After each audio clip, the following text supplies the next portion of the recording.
let's do a little more research. It's hard to read this document, I admit. So let's take a look at some other examples of the type of work we used to do in the old days. A little bit of show and tell pro, if you will. One effective technique was to write anonymous letters to stir things up amongst troublesome groups. You see, you get them gunning for each other, which puts us at a deniable distance from the gunfire and saves on ammunition. And of course, we pass those savings on to you, the taxpayer. So it's win-win. Example. Here's one we wrote as if from a union worker to a union boss to get the Teamsters, and more importantly, any gangsters they might know, up in arms against the Communist Party of America. Quote, the New York office requests bureau permission to prepare the following anonymous letter, Xerox copies of which will be sent to the same Teamster Union locals in the Philadelphia, Pennsylvania area, which received the first anonymous letter.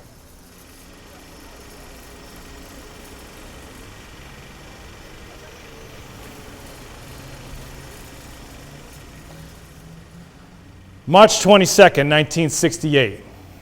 Dear Union Boss, I'm the loyal Union man who wrote you at the end of January, and I've got more news for you.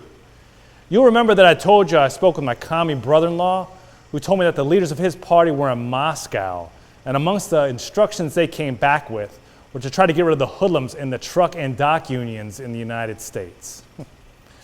Well, I was talking to my brother-in-law a couple nights ago, and he asked me how things were going in my Teamster local, and I said, okay.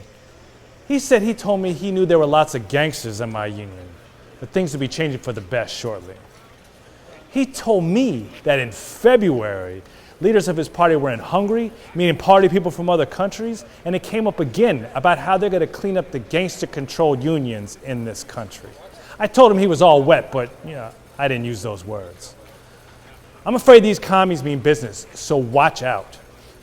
Thanks to the use of a free copy machine, I can get the word out about this. Don't let the commies take over. A patriotic American, Union man.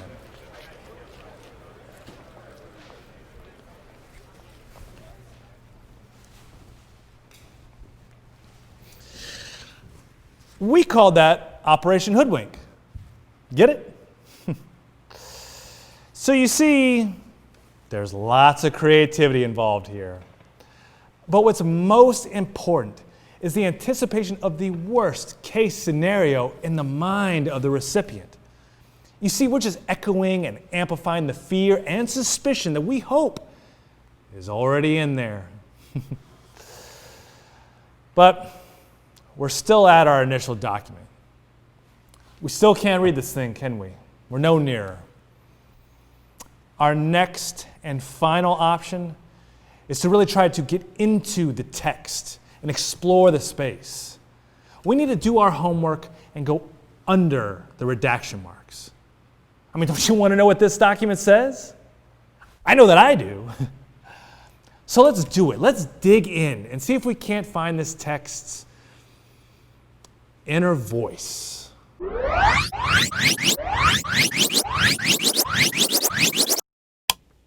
Oh, I'm glad you could join me down here underneath the redaction marks. Sure is dark down here.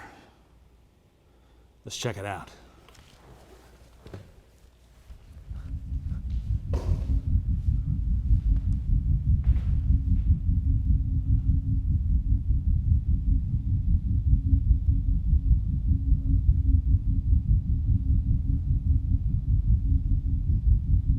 Well,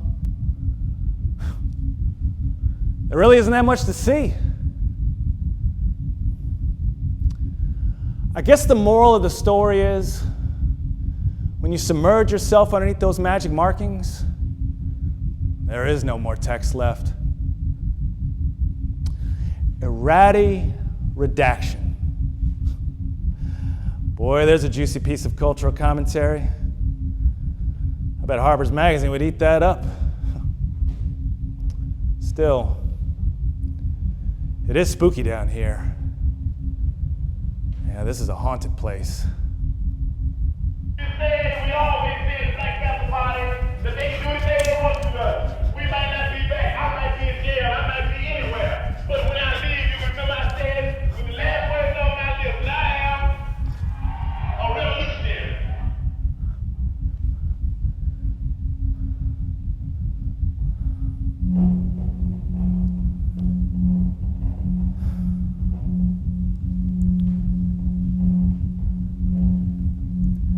I was Fred Hampton, leader of the Black Panther Party in Chicago, 21. He was such a great speaker, such a voice.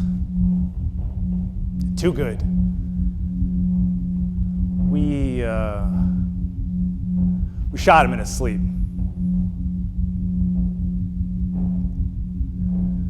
Sorry, Fred. Rest in peace. Okay?